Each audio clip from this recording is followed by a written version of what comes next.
একদিন এক ছোট্ট ছেলে, যার নাম ছিল শুভ, গ্রামের পাশে জঙ্গলে কাঠ কুড়াতে গিয়েছে। শুভ খুব সাহসী ছিল, কিন্তু তার মা তাকে সবসময় একা একা জঙ্গলে যেতে নিষেধ করতেন। সেদিন মায়ের কথা অমান্য করে সে একাই গিয়েছিল। কাঠ কুড়াতে কুড়াতে শুভ জঙ্গলের গভীরে চলে গেল। চারপাশ নিস্তব্ধ, শুধু পাখির কিচিরমিচির আর পাতার খসরখসর শব্দ শোনা যাচ্ছিল। হঠাৎ শুভ একটা ঝোপের আড়াল থেকে ভারী শ্বাসপ্রশ্বাসের শব্দ শুনতে সে ভয়ে কাঠগুলো শক্ত করে ধরল। ধীরে ধীরে ঝোপের আড়াল থেকে একটা বিশাল বাঘ বেরিয়ে এলো।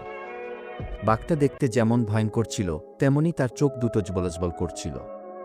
শুভ ভয়ে কাঁপতে শুরু করল, তার মনে হলো এই বুঝি তার শেষ দিন। কিন্তু শুভ হাল ছাড়ল না। সে মনে মনে সাহস জোগাল। বাঘটা যখন তার দিকে এগিয়ে আসছে, তখন শুভ তার হাতে থাকা ধারালো কুড়ালটা শক্ত করে ধরল।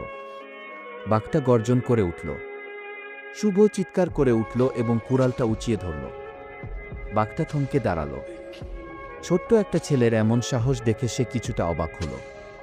শুভ তখন সাহস করে কথা বলল, তুমি এখান থেকে চলে যাও, আমি ভয় পাই না। বাঘটা কিছুক্ষণ শুভর দিকে তাকিয়ে রইল। তারপর অপ্রত্যাশিতভাবে সে ঘুরে দাঁড়ালো এবং জঙ্গলের ভেতরে চলে গেল। শুভ কিছুক্ষণ সেখানে দাঁড়িয়ে রইল, তার বুক তখনও ধুকপুক করছিল। যখন সে বুঝতে পারল যে বাঘটা সত্যি চলে গেছে, তখন তার মনে সাহস ফিরে এলো। সে তাড়াতাড়ি করে কাঠগুলো বাঁধল এবং বাড়ির দিকে রওনা হল।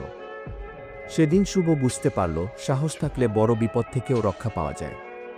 তবে মায়ের কথা না শোনার জন্য তার মনে একটু অনুশোচনাও হল। বাড়ি ফিরে শুভ তার মাকে সব কথা খুলে বলল। মা প্রথমে খুব ভয় পেয়েছিলেন, কিন্তু পরে শুভর সাহস দেখে তিনি অবাক হলেন। তবে তিনি শুভকে আর কখনো একা জঙ্গলে যেতে নিষেধ করলেন।